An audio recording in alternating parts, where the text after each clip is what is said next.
As causas desse adoecimento mental dos trabalhadores, porque eles ficam tão escutados, tão estressados, né, nesse ambiente de trabalho. Quando a gente pensa em saúde mental e a gente olha esse panorama global, o Brasil é o primeiro país mais ansioso do mundo. Consequentemente, a gente é o quarto mais estressado, o segundo em esgotamento mental.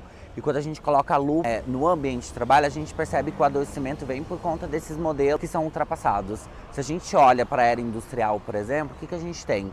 A gente tem um modelo em que as pessoas eram medidas pelas horas trabalhadas e elas trabalhavam naquele sistema de opressão, de assédios, de estresse. Quando a gente olha para a tecnologia, para o avanço da tecnologia, a gente percebe que a tecnologia de fato avançou o nosso trabalho. Hoje a gente consegue fazer trabalhos e entregar tarefas em minutos, dias, o que antes a gente fazia em semanas. Mas ao mesmo tempo a gente não diminuiu essa sobrecarga de trabalho. Se a gente pega a pandemia, depois da pandemia a gente tem um crescimento, inclusive, nos números. O que aconteceu? Muitas pessoas ficaram dentro de casa, tendo que lidar com esse novo formato de trabalho. Equipes foram demitidas, então se você antes fazia uma tarefa, você passou a fazer a sua tarefa mais 2, 3. Pós-pandemia a gente não teve essa reconfiguração nos ambientes de trabalho. Então as pessoas continuaram trabalhando muito. Então, você acha que deveria ter uma reinvenção nesse modelo do mercado de trabalho aqui no Brasil? E também queria saber quais as principais medidas assim que as empresas deviam adotar para reduzir essa pressão, né, dos trabalhadores. Sim, com certeza. A redução e a remodelação dos modelos que a gente tem são essenciais. Principalmente quando a gente olha que os ambientes estão adoecidos, né? Estresse crônico, as lideranças inclusive também estão adoecidas. Quando a gente olha para a NR01, né, que é a norma regulamentadora que traz os riscos psicossociais, a gente percebe que os modelos vão precisar mudar. Então, o que isso quer dizer na prática? A gente vai precisar capacitar as nossas lideranças para desenvolver a escuta ativa, para que a partir daqui a gente comece a pensar nessa construção de ambientes seguros psicologicamente, com pausas, limites, a liderança do excesso, tóxico, assédio. Quando a gente vai para ambientes de telecomunicações, saúde, segurança pública, inclusive, a gente percebe que são grupos, né, de indústrias que mais têm afetado a saúde mental das pessoas. Então, reaprender a configurar culturas que sejam saudáveis e sustentáveis para além de falar de saúde mental apenas, falar também de negócio, né? A gente fala muito de criação, inovação, resultado, produtividade, mas a gente não está olhando para o que mais importa, que são as pessoas. É isso. Então você acha que existe uma negligência por parte das empresas, por parte dos ambientes de trabalho, ou uma falta de cuidado mesmo com os seus funcionários? Eu gosto muito de pensar na intencionalidade daquela cultura. Se não há intencionalidade de reconfigurar as culturas, dificilmente a gente vai fazer ou criar ações para poder repensar esses modelos.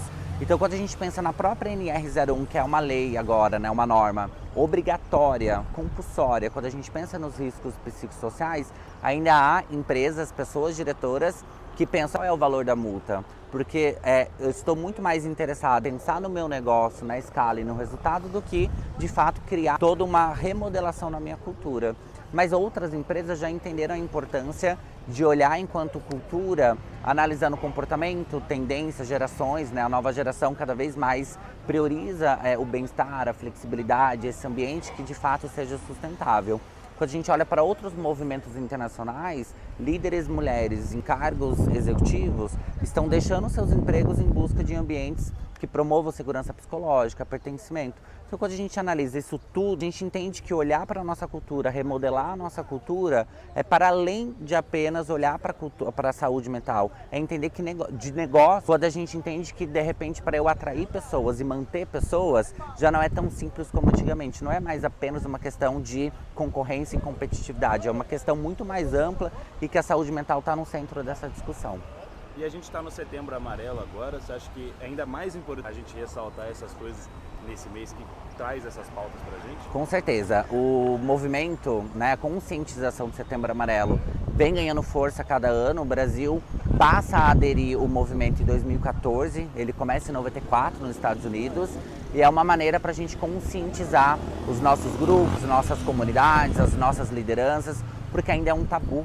Falar de saúde mental é um tabu.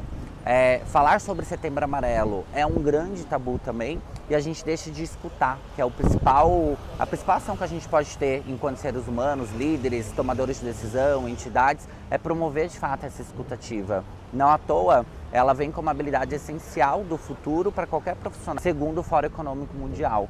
Então, o Setembro Amarelo é sim uma ação importante para essa conscientização, mas que sozinha, isolada e sazonalmente, ela não tem o resultado efetivo que a gente espera. Então, a gente volta mais uma vez para a intencionalidade de cultura. Perfeito. Tem mais alguma coisa que você acha que é importante ressaltar?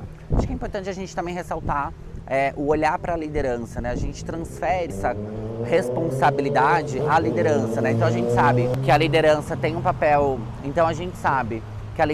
papel, efetivo, direto e o impacto dessa liderança na saúde mental das pessoas. Mas a gente não pode se esquecer que a liderança também está adoecida, a liderança também precisa desse acolhimento. E quando a gente vai para a NR01 mais uma vez, ou até mesmo pela lei promotora, que é a 14.831 de 24, a capacitação da liderança ela aparece de forma recorrente.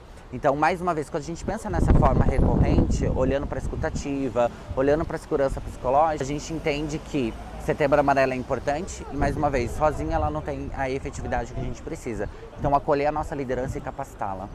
Perfeito. Acho que é isso. Obrigado. Acho que é isso também. Deu para falar bastante coisa, né?